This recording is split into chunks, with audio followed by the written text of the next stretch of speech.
नमस्कार, मैं हूं अभिषेक त्यागी। केकेआर की हार, लगातार 3 जीत के बाद केकेआर को हार मिली है चेन्नई के घर में। ऐसा लग रहा था कि शायद जो विजय रथ है केकेआर का वो चेन्नई में भी जारी रहेगा, क्योंकि चेन्नई की टीम के पास भी कोई बहुत बड़ी ताकत नहीं है, कोई बहुत बड़ी गेंदबाजी नहीं है चेन्नई के पास भी।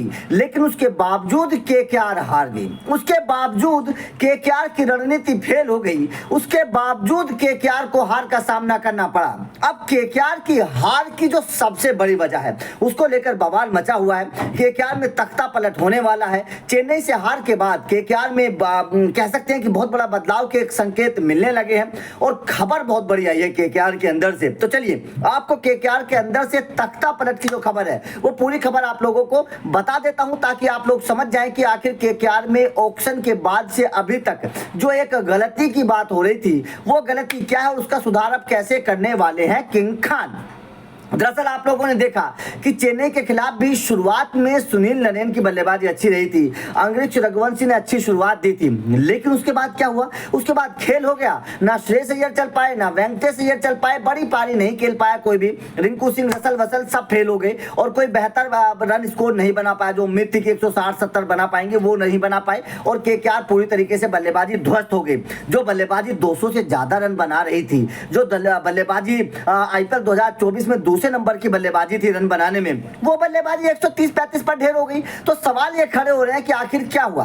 तो सवाल ये है, एक तो मध्यम क्रम केकेआर का बहुत सवालों के घेरे में है, जैसे कि आप कप्तान श्रेयस अय्यर पर गाज गिरने वाली है। कप्तान श्रेयस अय्यर को इस मैच के बाद बुलाया गया है, उनसे कहा गया है कि भाई साहब आप अपना खेल सुधार लो वरना गड़बड़ हो सकती है, क्योंकि श्रेयस अय्यर रन नहीं बना पा रहे हैं। चारों मैचों में श्रेयस अय्यर के बल्ले से कोई बड़ी पारी नहीं निकली है, तो श्रेयस अय्यर के ऊपर गाज गिरने वाली है। श्रेयस अय्यर को लेकर बहुत बड़ा खबर यह है कि श्रेयस अय्यर को मैच के बाद बुलाया गया है और गंभीर ने श्रेयस अय्यर की क्लास लगाई है कि भाई साहब ऐसे काम नहीं चलेगा, आप सिंगल डबल रन लेकर काम नहीं चल पाएगा, आपको तेज तर्रार पारी खेलनी पड़ेगी, अपना स्ट्राइक रेट बढ़ाना पड़ेगा।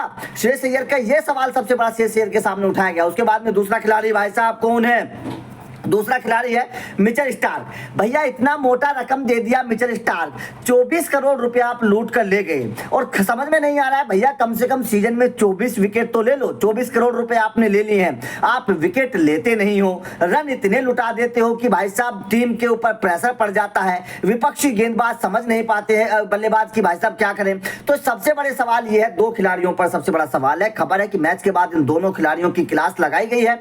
एक तो कप्तान श्रेयस अय्यर की, श्रेयस अय्यर की ना बल्लेबाजी चल पा रही है, कप्तानी भी पूरी तरीके से इस मैच में फेल रही, उस तरीके से काम नहीं कर पाए श्रेयस अय्यर। और भाई साहब मिचेल स्टार्क साहब जो है ना, ऐसा लग रहा था कि आएंगे, स्पार्क लगाएंगे, केकेआर को जिताएंगे, चैंपियन बनाएंगे, लेकिन भाई साहब वो चीजें मिचेल स्टार्क के अंदर भी नजर नहीं आ रही हैं। अब यहां पर सबसे बड़ा सवाल ये है कि जो खबरें सामने आ रही हैं कि अगला जो मैच होगा उसमें बहुत बड़ा बदलाव हो सकता है। मिचेल स्टार्क बाहर रहने वाले हैं, मिचेल स्टार्क को बाहर करने वाले हैं। खबर यही है कि अगले मैच में मिचेल स्टार्क आपको खेलते हुए नजर नहीं आएंगे केकेआर की प्लेइंग 11 में। ये बहुत बड़ा बदलाव नजर आएगा। हो सकता है मिचेल स्टार्क की जगह आपको चेतन सकारिया या फिर बाकी जो खिलाड़ी है, हर्षित राणा अच्छी गेंदबाजी कर रहे हैं, वैभव अरोड़ा अच्छी गेंदबाजी कर रहे हैं, तो चेतन सकारिया हो सकता है कि इनके साथ आपको नजर आए।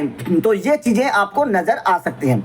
आपका क्या मानना है, केकेआर की इस हार का गुनाहगार कौन है, कप्तान श्रेयस अय्यर या मिचेल स्टार्क? कमेंट करके बताइएगा, क्योंकि रन भी नहीं बना पाए, फिर रन बचा भी नहीं पाए। तो कमेंट करके अपनी राय जरूर दीजिएगा इस हार पर, और क्या प्लेइंग 11 अब नहीं होनी चाहिए अगले मुकाबले में, ये भी बताइएगा। वीडियो अच्छी लगी तो लाइक और शेयर जरूर करिएगा, क्योंकि अपडेट मिलते रहेंगे। Thank you very much.